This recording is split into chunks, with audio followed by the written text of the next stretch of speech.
Welcome to the Rundown with Nerd Union. I'm Taryn Bell, reporting for the weekend of July 9th, 2021. So we know movies and merchandise are intricately interwoven into our capitalistic society, but lately Disney's merch releases have been giving away a lot of details for upcoming releases. A new Spidey suit was spoiled by Marvel.com, announcing action figures and toys through Hasbro, Lego, and Funko Pop. Over on the Star Wars front, Lego.com is the first to confirm that Disney is completely dropping the name Slave One from the ship that Boba Fett inherited from Jango Fett, instead opting for the name Boba Fett's Starship TM as the official title going forward. This next Star Wars merch reveal is not a spoiler, but an exciting update to the Rogue One prequel novel Star Wars Guardians of the Willis, which Viz Media is turning into a manga. The story revisits Baaz and Chirrut before they meet the rebellion members who turn the tide in the fight against the Empire in Rogue One, a Star Wars story. Writer John Tusai and manga artist Subaru bring the origin stories of the fan-favorite duo to life in a new manga adaptation based on the novel by Greg Rucka. I'm excited! Stay tuned throughout this report for more merch news, including some Loki spoilers, so be warned. Deadline reports that Taika Waititi is executive producing the film Fry Bread, Face and Me, which is a semi-autobiographical movie written and directed by Billy Luther that focuses on a 12-year-old city kid who is sent under protest to live on his grandmother's ranch. The experience on the Navajo reservation opens young Benny's eyes to his own family and history, as well as that of his indigenous culture. Morningstar Angeline, known from Paramount series Yellowstone, will play Benny's Aunt Anne, while Martin Sensmeyer, who was in HBO's Westworld, is portraying Benny's Uncle Marvin. The feature has committed to the entire cast being indigenous and will begin shooting in New Mexico later this month. As per usual, Knives Out 2 just keeps adding more cast members. A Madeline Klein fan club account on Twitter posted photos taken during shooting of Ethan Hawke confronting Madeline and Dave Bautista with an item that appears to be some sort of gun.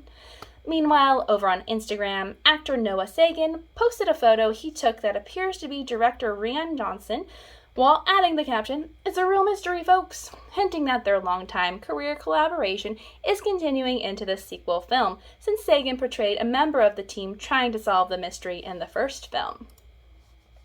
Former The Good Place co-stars Kristen Bell and Kirby Howell-Baptiste are teaming up again for the upcoming film Queen Pins, according to Digital Spy. The movie is inspired by real events, and the plot focuses on a bored and frustrated suburban homemaker Connie, portrayed by Belle, and her best pal Jojo Howell-Baptiste, a vlogger with dreams, who turns a hobby into a multi-million-dollar counterfeit coupon ring.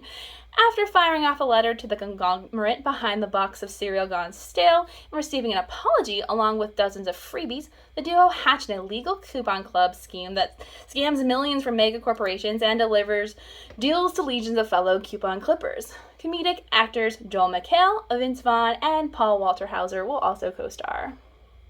In Chosen series, Netflix has confirmed that Michelle Yeoh will play one of the leads in the upcoming 6-episode prequel series, The Witcher: Blood Origin. Her character, Shin, is the very last of her nomadic tribe of sword elves. No one can come close to her artistry with the blade, and no one carries as much loss within their heart. When a chance presents itself to retrieve a stolen sacred sword taken from her fallen tribe by nefarious means, she launches herself into a deadly quest that will change the outcome of the continent. Meanwhile, WitcherCon is happening this weekend, and the teaser trailer for The Witcher Season 2 dropped the official release date as December 17th, 2021. Keep an eye on WitcherCon's YouTube and Twitch for more exclusive content being rolled out. Another piece of LEGO merch, another sneak peek at Disney storylines. The upcoming animated series What If has an episode focused on Captain Peggy Carter taking the super serum, and the Red Skull has been sighted in the LEGO set titled Captain Carter and the Hydra Stomper, with Steve Rogers operating the Iron Man-like Hydra Stomper. Marvel Entertainment has finally confirmed the release date for What If as Wednesday, August 11th, and it includes the final voice performance of Chadwick Boseman as Star-Lord T'Challa. Peacock has ordered a Regency-style courting series titled Pride and Prejudice, an experiment in romance as noted by Variety. So basically it's The Bachelorette, but themed to use the terms heroine and Duke while sporting carriage rides. I'm a huge Jane Austen fan and have been virtually reading / acting Pride and Prejudice out with a group of friends during the pandemic, and this show sort of feels like it flies in the face of Austen's acute critique of the societal construct of romance. Reality dating may have finally found a way to tempt me into hate watching.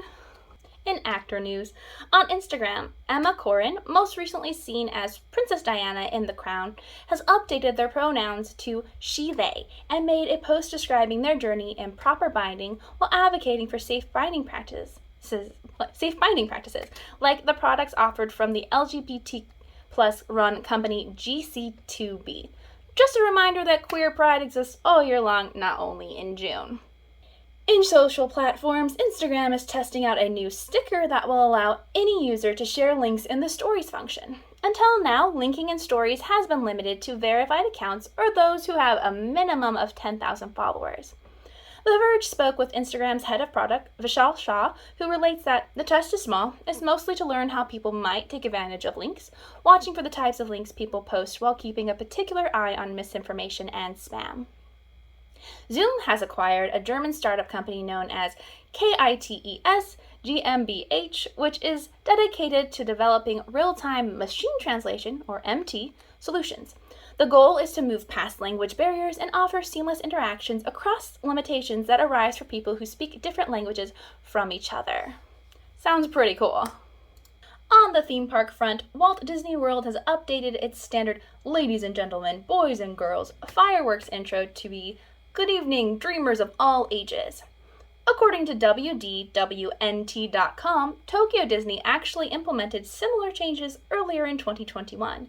These align with the company's recent fifth key of inclusion, in addition to the established 4 keys of safety, courtesy, show, and efficiency. Of course, people being loud on the internet about this change going too far are attempting to prove why we can't have nice things.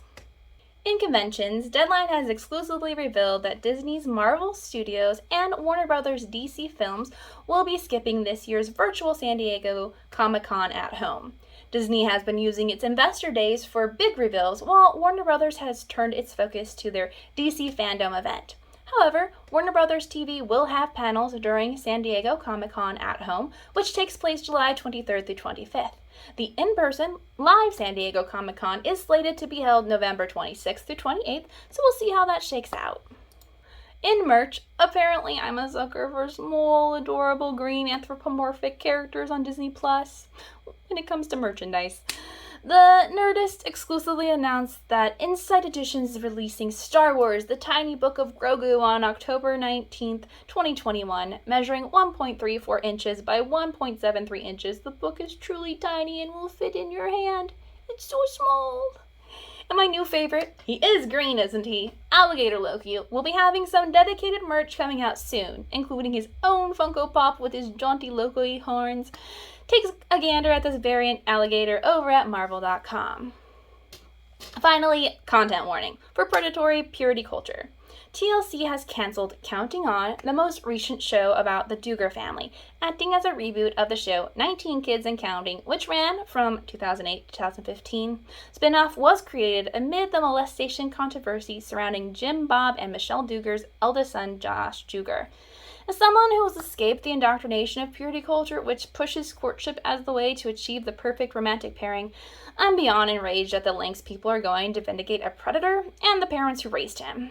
If you want to be righteously angry with me, check the show notes for a link to this shady underbelly of puritanical values. Remember to subscribe to Nerd Union's Twitch, Facebook, or YouTube channels for our live shows, news updates, and our upcoming video series on movies, games, and more nerd content. Special shout out to our Nerd Union Patreon supporters. We appreciate your monthly contributions, which helps us put out content like this. Doug Schumann, Vici, Shelby Johnson, and Nell Cherry. I'm Taryn Bell, channeling my best 90s life, and this has been The Rundown with Nerd Union.